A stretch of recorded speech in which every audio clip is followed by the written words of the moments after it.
Ya. Selamat siang Bapak.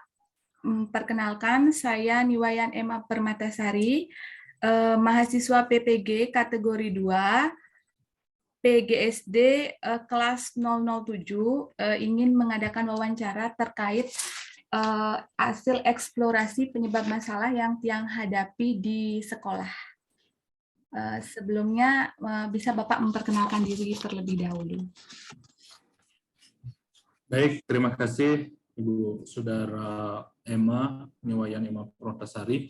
Perkenalkan, saya Imadi Astrawinaya, adalah salah satu dosen di Universitas Dwi Jenderal, khususnya di program studi PGSD. Pembimbing saya di program studi PGSD. Ya. Baik Pak, Tiang mulai pertanyaan yang pertama, Pak. Yang pertama, Nike, terkait dengan faktor penyebab rendahnya motivasi belajar siswa di kelas, khususnya Nike di SD, Pak. Faktor penyebabnya kira-kira apa, Pak?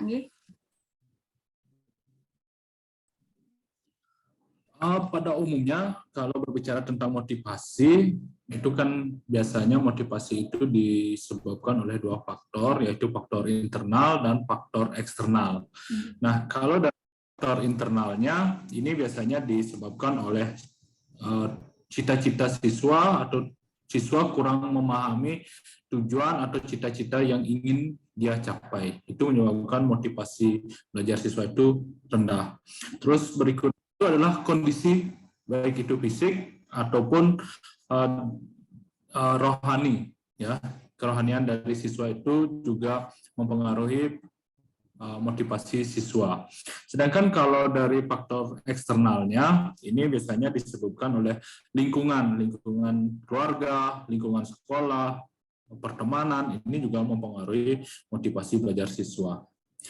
Terus di faktor eksternal yang lain, ini adalah upaya guru dalam proses pembelajaran, baik itu dalam pemilihan pembelajaran, model-model pembelajaran yang digunakan, atau mungkin model pembelajarannya itu cenderung didominasi cara belajar yang konvensional, di mana didominasi dengan teknik ceramah seperti itu, juga akan mempengaruhi motivasi belajar siswa yang rendah.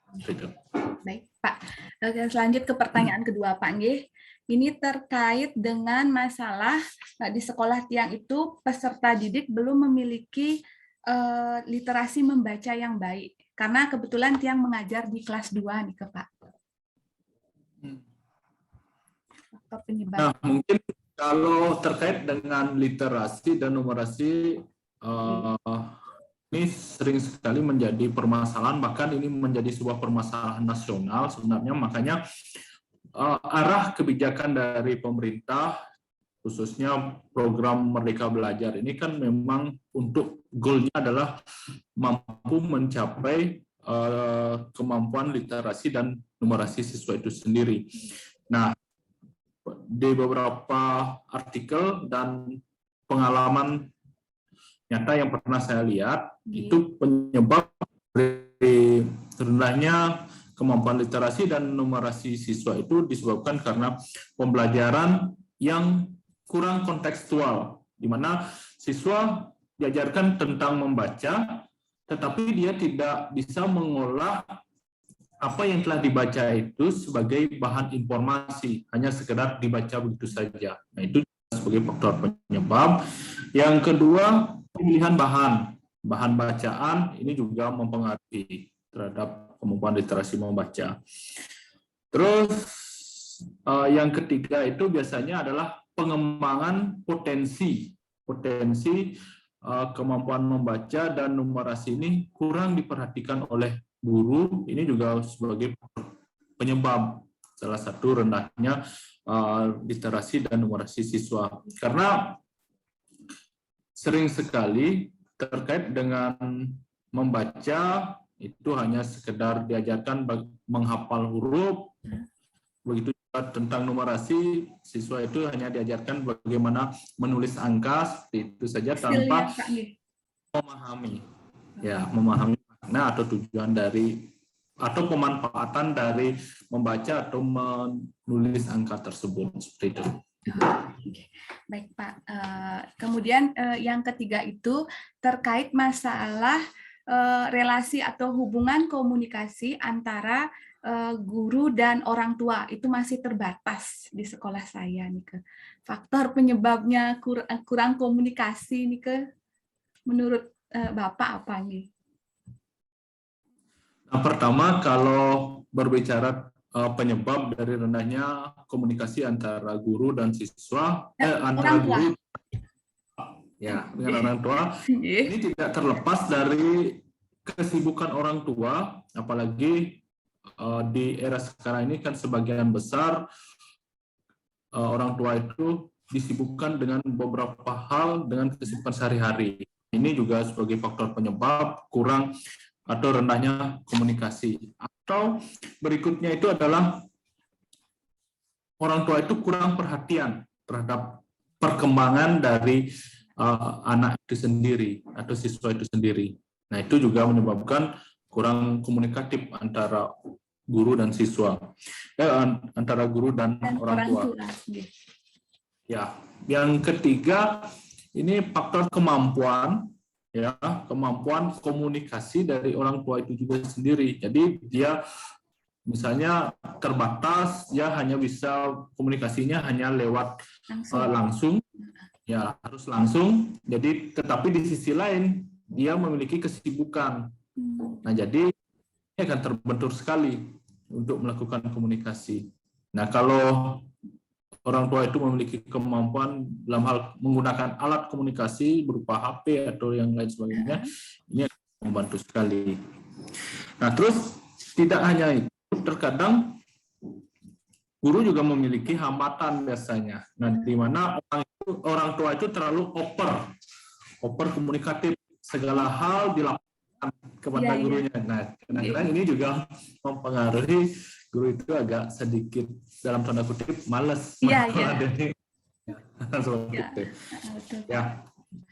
Nah, ini mungkin kedepannya perlu dijalin bentuk kerjasama antara guru dengan orang tua, di mana apa hal-hal yang perlu disampaikan dan dikomunikasikan terkait dengan perkembangan belajar dari siswa itu, ataupun membentuk sebuah komunitas dalam bentuk grup WA itu bisa sangat membantu. Ya.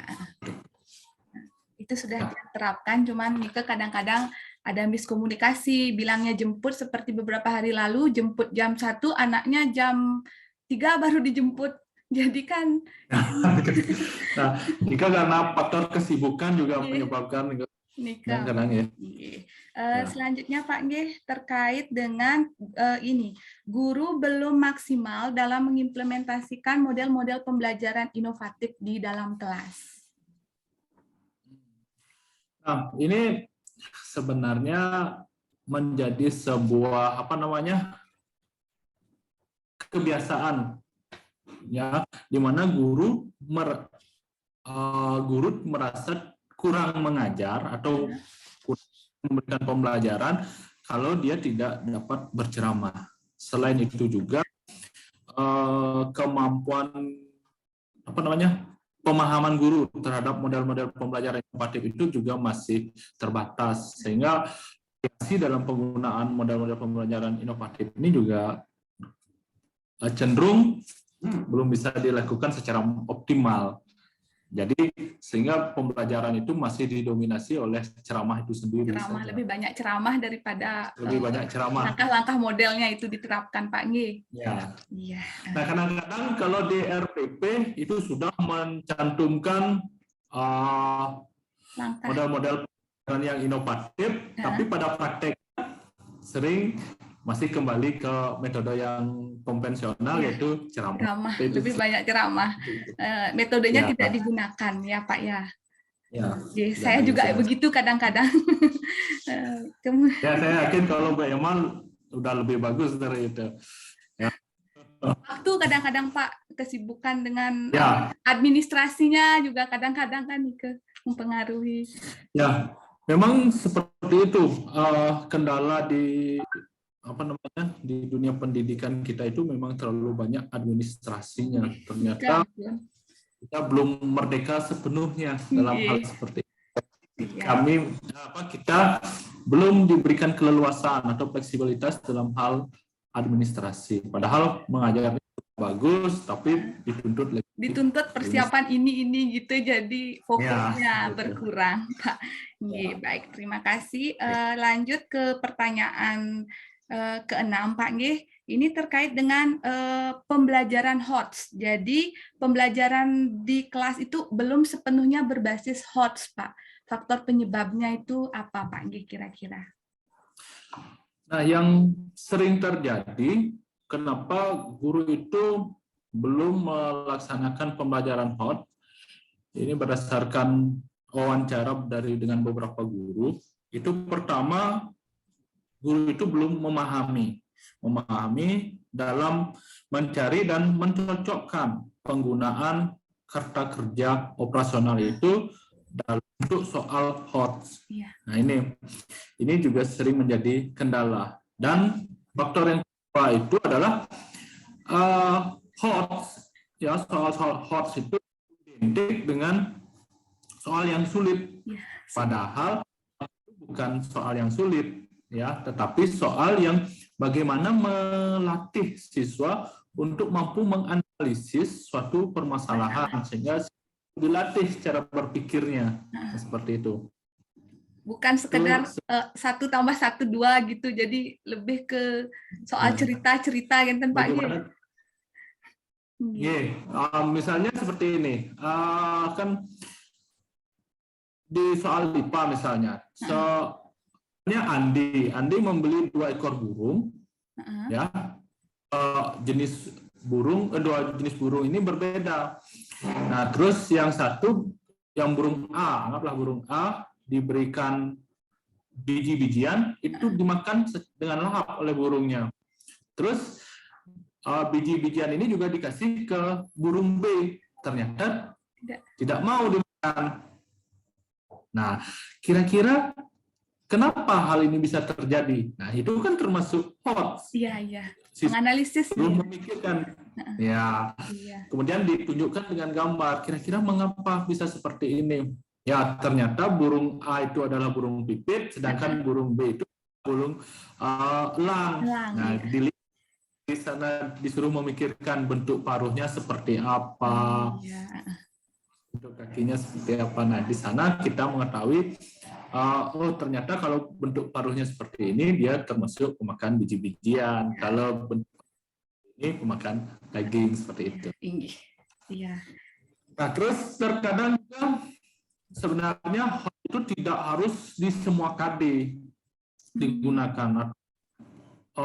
Melulu hot saja terus tidak. Misalnya RPP itu tidak wajib, berarti Pak hot semua gitu Ya, tidak harus didegradasikan, disesuaikan dengan kompetensi dasarnya apa yang ingin dicapai seperti itu.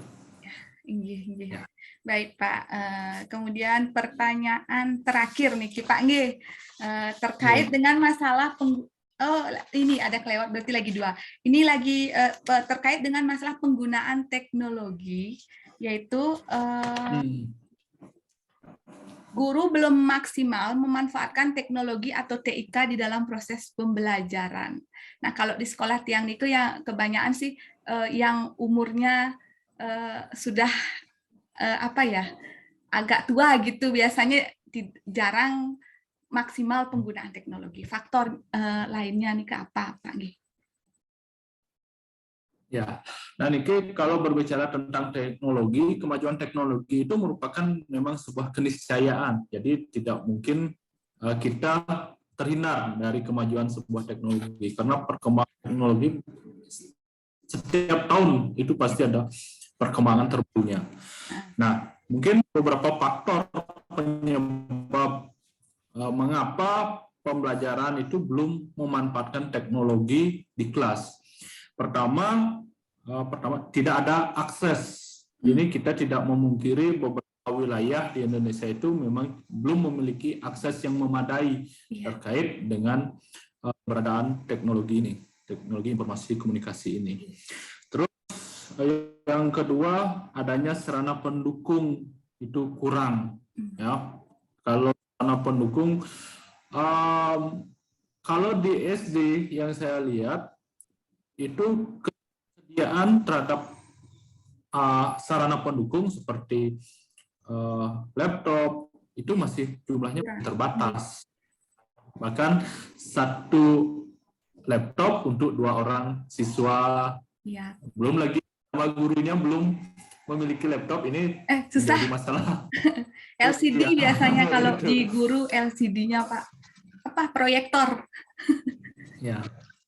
Proyektor itu juga giliran harus giliran. Ya.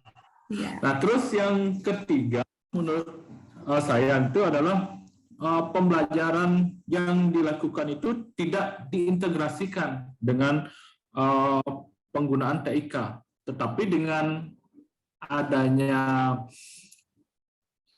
pandemi COVID-19 ini, ya ini kan semua orang bahkan guru harus dipaksa, ya, mau tidak mau harus menggunakan TIK dalam proses pembelajaran. Nah, ini sebagai bentuk pengintegrasian dari TIK dalam proses pembelajaran. Ya. Baik, Pak, nah, ini mungkin seperti itu. Ya, lagi satu tadi terlewat, ternyata yang ketiga itu di kelas di sekolah Tiang ini ada satu siswa kelas 4 tidak bisa membaca, tidak bisa menulis, dan tidak bisa menghitung. Kemudian dia itu di kelas aktif, Pak. Itu faktor penyebabnya apa, Pak Nggih? Menurut pandangan Bapak?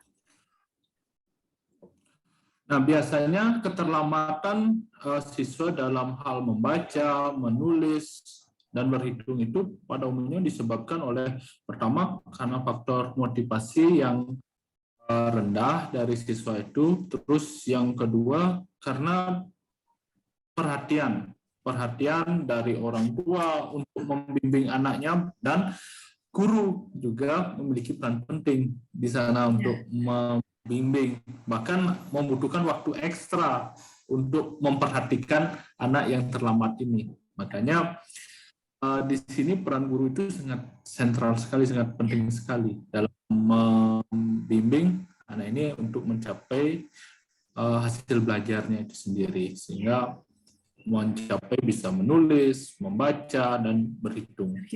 Ya. Iya, Pak. Baik, Pak. Terima kasih, Pak Nggih, atas waktunya untuk Tiang wawancarai. Semoga nanti Tiang bisa menyelesaikan kegiatan PPG ini dengan baik. Mohon doanya, Pak Nggih. Oke, Astung Karo.